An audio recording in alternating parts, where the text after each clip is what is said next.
اب آ جائیے انجینئر علی مرزا، ان کے بارے میں جو میں شروع کے اندر میں نے آپ سے بات کی تھی. تو اسلام آباد ہائی کورٹ نے جناب انجینئر محمد علی مرزا کے بیان سے متعلق اسلامی نظریاتی کونسل کی رائے کے اوپر جو ہے اپنا حکم جاری کیا ہے. اسلام آباد ہائی کورٹ نے 4 دسمبر تک اسلامی نظریاتی کونسل کی رائے معطل کر دی ہے، اور عدالتی حکم نامے میں کہا گیا ہے کہ اسلامی نظریاتی کونسل کی رائے کا حوالہ کسی عدالتی فورم پر جو ہے وہ نہیں دیا جا سکے گا. عدالت کے جج جسٹس محسن اخترکیانی نے 2 صفحات کا یہ تحریری آرڈر دیا ہے. عدالت کے حکم کے مطابق کس اتھارٹی کے تحت ایف آئی اے، پولیس یا دیگر اداروں کو اسلامی نظریاتی کونسل جو ہے وہ رائے دے سکتی ہے، اس معاملے پر عدالت کو مطمئن کیا جائے.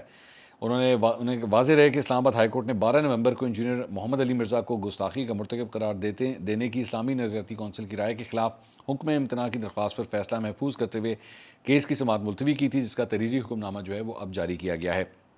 انجینئر علی محمد مرزا صاحب جو ہیں، ان کے لیے امپورٹنٹ بات یہ ہے کہ بیسکلی ان کے خلاف یہ جو کچھ بھی کارروائی ہوئی تھی وہ میری اطلاعات کے مطابق گجرات سے یا اسی ایریا سے جو ٹی ایل پی کے مختلف کنیکٹڈ لوگ تھے، یہ ان کی جانب سے ان کے اگینسٹ جو ہے یہ سارا کچھ انیشیٹ کیا گیا تھا. اب اس وقت سے لے کر اب تک کے دوران جو ہے وہ ٹی ایل پی کے حوالے سے آپ جانتے ہیں کہ حالات جو ہے وہ کافی حد تک چینج ہو گئے ہیں، اور ٹی ایل پی جو ہے وہ اس وقت زیر اعتاب آئی ہوئی ہے. ان کو تو as a matter of fact قلعدم قرار دے دیا گیا ہے، اور ان کے ایسٹس وغیرہ جو ہیں وہ بھی سیل کیے گئے ہیں، ان کے بینک اکاؤنٹس جو ہیں وہ بند کیے گئے ہیں، اور فائنینسز کو اور سپورٹرز کو جو ہے وہ ڈھونڈا جا رہا ہے جیو ٹیگنگ کے ذریعے اور تمام طریقہ کار کے ذریعے. مطلب جو 2 بھائی تھے، سعد رضوی اور انس رضوی، ان کے بارے میں ابھی تک کچھ نہیں پتا ہے، وہ انڈر گراؤنڈ ہیں یا کہاں ہیں، کوئی ڈیٹیلز جو ہیں وہ سامنے نہیں ہیں. تو اس سارے معاملے کے بعد جو ہے وہ اس وقت ان کو ڈھونڈنے کی جو ہے وہ کوشش کی جا رہی ہے. تو میرا کہنے کا مقصد یہ تھا کہ انجینئر مرزا صاحب جو ہیں وہ چونکہ ان کے اگینسٹ جو کیس انیشیٹ ہوا تھا وہ سارا ٹی ایل پی سے کنیکٹڈ لوگوں کی جانب سے کیا گیا تھا. اب چونکہ ٹی ایل پی خود جو ہے وہ آپ جانتے ہیں مریدکے کے اندر جو کچھ ہوا، تو ٹی ایل پی خود اس وقت چونکہ انڈر پریشر آئی ہوئی ہے، تو انجینئر علی مرزا صاحب جو ہیں ان کے بارے میں کئی قانونی ماہرین یہی کہہ رہے تھے کہ ان کا کیس جو ہے اب کمزور پڑ جائے گا اور ہو سکتا ہے کہ ان کو ریلیف ملے. تو یہ پہلی خوشخبری جو ہے وہ البتہ ان کے لیے آ گئی ہے. از عمران خان کرپٹ؟ میرے خیال ہے توشہ خانہ اور باقی ساری چیزوں کے بعد تو چیزیں سامنے آ چکی ہیں. گیس ان کی ناک کے نیچے ہوا ہے. از نواز شریف کرپٹ؟ ان کے ناک کے نیچے بھی چیزیں ہوتی رہی ہیں. کلیئر کٹ جواب دینا. یہ تو نہیں کلیئر کٹ کس طرح؟ میرے پاس تو دیکھیں ہمارے سارے ججوں نے مل کے کروڑوں روپے لگوا کے اس قوم کا اینڈ پہ اقامہ نکالا، تو میں کیسے کروں؟ میرے پاس تو کوئی ریسورسز نہیں ہے. لیکن میں یہ بتا سکتا ہوں کہ ان سب لوگوں کے نیچے یہ سب کچھ ہوتا رہا ہے، وہ تو میرے سامنے ہے.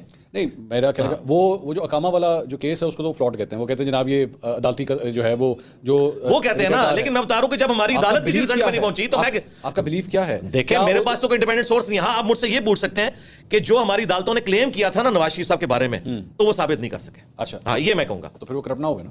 دیکھیں یہ آپ کرپٹ نہ ہوئے، یہ والی آپ ڈگری اگر مجھ سے لے کے جائیں گے کسی کے بارے میں تو میں کیسے دے سکتا ہوں؟ ڈر رہے ہیں آپ؟ کیا ہوا؟ نہیں یہ وجہ نہیں ہے. Why are you afraid؟ نہیں افریڈ ہونے والی بات نہیں. پتہ کیا ہے؟ کیونکہ ان لوگوں کی ناک کے نیچے یہ سارے کام ہوتے رہے. خان صاحب کے بارے میں ہم نے گراس روٹ لیول کے اوپر اپنے پولیٹیکل لیڈرز کو خان دیکھا صاحب کے بارے میں یہ کہا ہے کہ ہاں جی وہ دیکھیں توشہ خانہ ہے تو یہ تو وہ ہے. آپ نے ان کو ایک کرپٹ پہ برانڈ کیا نا آپ نے. دیکھیں ان کے ناک کے نیچے ہوا نا جہانگیر ترین والا معاملہ بھی ہوا اس وقت. اچھا ہاں ان کی ناک کے نیچے ہوا نا. تو نواز شریف صاحب کی ناک کے نیچے بھی بہت کچھ ہوتا رہا. اچھا تو میرے خیال اب آگے چلنا چاہیے. اس وقت نواز شریف صاحب نے جو لائن لی ہے نا مینار پاکستان والی، کون سی؟ کہ بھائی ٹھیک ہے سب کو معاف کیا اب آگے چلیں. آپ کے خیال میں کس کو معاف کیا انہوں نے؟ جن کے ساتھ ان کا مسئلہ تھا تو انہیں کو معاف کیا نا. پولیٹیکل فورسز کو وہ معافی تو نہیں دے رہے؟ نہیں امید ہے انشاءاللہ ان کو بھی دے دیں گے. میں آپ یہ نوٹ کر لیں، یہ ویڈیو چلائیے گا انشاءاللہ. اگر عمران خان صاحب کو کوئی اس حوالے سے کوئی چھوٹ والا معاملہ ہوا تو نیکسٹ گورنمنٹ میں ہی ہوگا. الیکشن سے پہلے ان کے لیے کوئی چھوٹ والا معاملہ نہیں ہوگا. پولیٹیکل چھوٹ نواز شریف دیں گے؟ نہیں وہ بھی ایگری کیے ہوں گے اس میں. ایگری کروا لیے جائیں گے بالکل اسی طرح جس طرح نواز شریف صاحب کے باہر جانے کے حوالے سے عمران خان کو ایگری کروا جی ایسے ہی. تو پھر وہ تو کہیں اور سے ہوتا ہے. اس کا گلہ تو مجھ سے نہ کریں نا. تو میں اسٹیبلشمنٹ کا بندہ ہوں، میں تو خود آپ کی طرح ڈیموکریٹک بندہ ہوں. میں نے یہ نہیں کہا آپ اسٹیبلشمنٹ، میں تو رونا رویا جا سکتا ہے.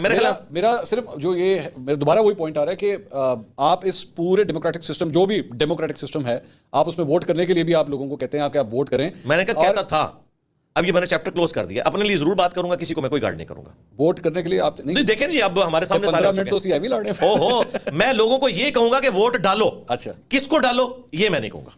اور لیکن آپ یہ کنفرم ہے کہ اس کا جو اینڈ آئے گا جو آخر میں جا کے بندہ وزیر اعظم بنے گا وہ کرپٹ ہی ہوگا؟ نہیں ضروری نہیں ہے. ابھی آپ نے کہا نواز شریف یار ابھی تو پتہ ہی نہیں کس نے بننا ہے. لیکن اچھا چلیں میں ایک سوال کو دوسری طرح لے لیتا ہوں. یہ پورے ہورائزن میں ایماندار بندہ کون لگتا ہے؟ ایماندار میں خود ہوں الحمدللہ. آپ نے تو الیکشن لڑنا، مجھے اپنے بارے میں پتہ ہے. آپ نے تو الیکشن لڑنا نہیں، آپ نے خود کہا. تو باقی کسی کے بارے میں کوئی تو بندہ ہو نا جسے باقی نہیں اس میں کوئی نہیں ہوگا. میں یہاں سے لے کے میں تو اس ٹرم کو ہی غلط سمجھتا ہوں. صادق اور امین کی جو ٹرم انہوں نے ڈیوائس کی ہوئی ہے اس سسٹم کے اندر جہاں پہ چپڑاسی سے لے کے اوپر تک ایک کرپٹ نظام جس کو آپ کہہ رہے ہیں اس کے اندر 100% تو کسی کو ڈگری نہیں دی جا سکتی, وہ بڑا ایماندار آدمی ہے. اچھا, ریاست مدینہ خان صاحب نے جو ہے وہ یہ ٹرم کوائن کی, اس کے اوپر بہت پالیٹکس بھی کی, جلسے کیے. ریلیجن کا استعمال پالیٹکس میں اس طرح ہونا چاہیے؟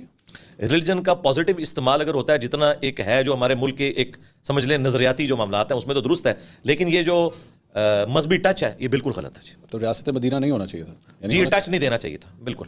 اچھا, تو اس اور پھر اس طرح تو پھر جتنی ریلیجس پارٹیز ہیں آپ تو پھر اس کے بھی خلاف نہیں, ان کے نہیں, کیونکہ وہ تو اس کی بنیاد کے اوپر آئے نا, ان کا تو رائٹ ہے کہ وہ بولیں.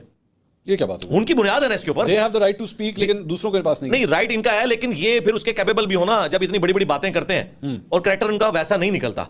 ریاست مدینہ کی اگر بات کر رہے ہیں تو پھر جو اگر اسلام کی جو باؤنڈریز کی بات کر رہے ہیں تو پھر ان کے کول و فیل کے اندر اور ان کے اپنے معاملات کے اندر وہ چیز جھلکنی بھی چاہیے. So T L P, J U F A, Jamaat Islami, ان تمام جماعتوں کے پاس یہ رائٹ ہے کہ وہ ریلیجس لائنز کے اوپر پالیٹکس کر سکتے ہیں. اس کی وجہ یہ کہ وہ مذہب کی لیگیسی کو لے کے چل رہے ہیں آلریڈی, اس کی بنیاد پہ ہم تو ان سے اتنے ہی خوش ہیں کہ وہ قومی دھارے میں آئے ہوئے ہیں, انہوں نے اپنی کو نان اسٹیٹ ایکٹر جماعت نہیں بنائی ہوئی. ٹھیک ہے, میں تو اس کے اوپر خوش ہوں کہ وہ طالبان کی طرح جو ہے وہ اسلحہ اٹھا کے میرے دارالحکومت پہ نہیں چڑھ دوڑے, تو اس اعتبار سے انہیں بیزی رکھیں, یہ بالکل ٹھیک ہے, قومی دھارے میں رکھنا چاہیے اس اعتبار سے. اس دن سے ڈر جائے, صرف فضل الرحمان صاحب صرف کال دینا, میں آپ کو پنڈی اسلام آباد سے 5 لاکھ سے زیادہ بندے وہ اکٹھے کر سکتے ہیں.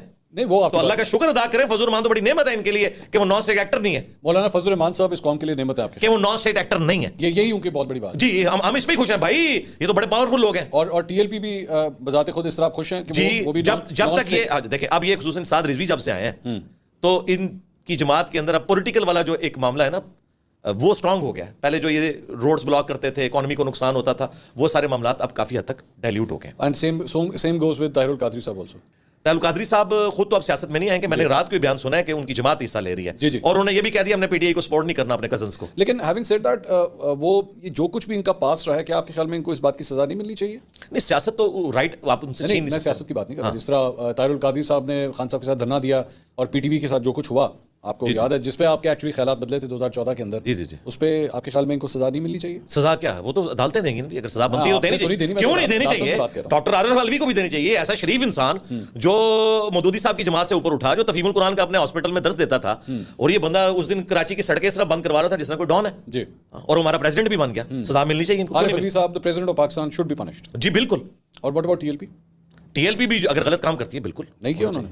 کون سا؟ فیض آباد دھرنا لگا ہوا نا کیس جو ہے وہ ہونا چاہیے فیصلہ. نہیں, وہ تو رپورٹ آ چکی ہے, آپ نہیں اس میں سے نکالے نا, مطلب اس کو کریں نا, اب یہ کیس لگایا ہے اس میں سے کچھ نکالے. وہ تو اس طرح عارف علوی صاحب کو بھی کوئی سزا نہیں ہوئی, آپ نے کہا ان کو پنشمنٹ ہونی چاہیے. تو جو فیض آباد دھرنے والا جو معاملہ ہوا ہے اس میں سب سے پہلے تو ان لوگوں کو ہونی چاہیے جنہوں نے ان کو فیسیلیٹیٹ کر کے ہم پہ مسلط کیا, ان کو ہونی چاہیے. اور اگر ان کو نہیں ہو رہی, دوبارہ you is doing the same thing, وہاں پہ عارف علوی صاحب کو آپ نے 1 منٹ میں ان کو پنشمنٹ دینے کے لیے آپ راضی ہو گئے وداؤٹ تھنکنگ 2014 کے پیچھے کون سے کیریکٹرز تھے. ٹھیک ہے, ان کو بھی ہونی چاہیے.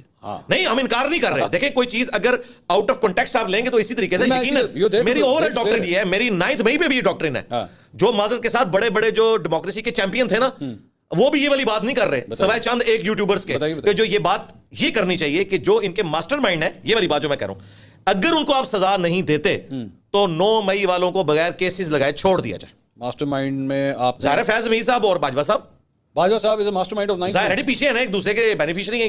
How did you get to this? دیکھیں اب تو یہ جو چیزیں اوپن سیکرٹ بن کے جن کے اوپر اجماع ہو چکا ہے, آئی ہیو نو آئیڈیا آپ نے کس طرح, مطلب یہ آپ نے تھوڑی دیر پہلے ان کا بھی نام لیا تھا, کوئٹہ کے جو کور کمانڈر ہیں, وہ ISPR میں تھے نا اس وقت. ظاہر ہے کہ وہ تو پھر اس وقت ٹویٹیں کرتے تھے, نصر من اللہ و فتح قریب. ہاں تو ان کا تو کوئی کام نہیں تھا کہ یہ کرتے, تو پارٹی تو نہیں بننا چاہیے. ان کا حلف نہیں تھا کہ میں سیاست میں حصہ نہیں لوں گا. سو بیسکلی آپ یہ کہہ رہے ہیں کہ 9 مئی کا جو واقعہ ہے وہ پیچھے سے خان صاحب 2011 سے آپ سٹارٹ. نہیں 2011 سے تو خیر وہ بنیادیں تو پھر اگر آپ اس طرح کریں تو ساروں کی اس طرح ہی نکلیں گی. میں بات کر رہا ہوں کہ جو 9 مئی کا جو واقعہ ہوا ہے نا, کہ یہ جذباتی عوام جو پروڈیوس کی جو اس لیول کے اوپر, جس میں آپ نے خان کو ایک مسیح بنا کے پیش کیا اور خان سے اختلاف کرنے والا اس کی ایسی کی تیسی, اور 5th جنریشن وار کے اوپر کی بورڈ وارئر آپ نے بھرتی کیے اور پھر یہ پورے ٹرینڈ سلوائے. آج وہ سارے ٹرینڈ آپ کے گلے پڑے, اس کی وجہ سے لوگ جذباتی ہوئے, اور جذباتی ہو کے پھر وہ فیسیلیٹیٹ بھی تھوڑے سے اس حوالے سے ہو گئے کہ وہاں سے سیکورٹی بھی ڈالی گئی اور یہ سارا واقعہ کنڈکٹ ہو گیا. تو جو لوگ اس میں ماسٹر مائنڈ تھے جنہوں نے یہ بندے پروڈیوس کیے تھے اتنے جذباتی, اگر ہم ان کو سزا نہیں دے سکتے تو ان بچوں کو بھی سزا نہیں ہونی چاہیے, کیونکہ یہ تو امت کے وسیع تر مفاد میں, پاکستان کے وسیع تر مفاد میں ایک بندے کو مہاتما مانے ہوئے تھے.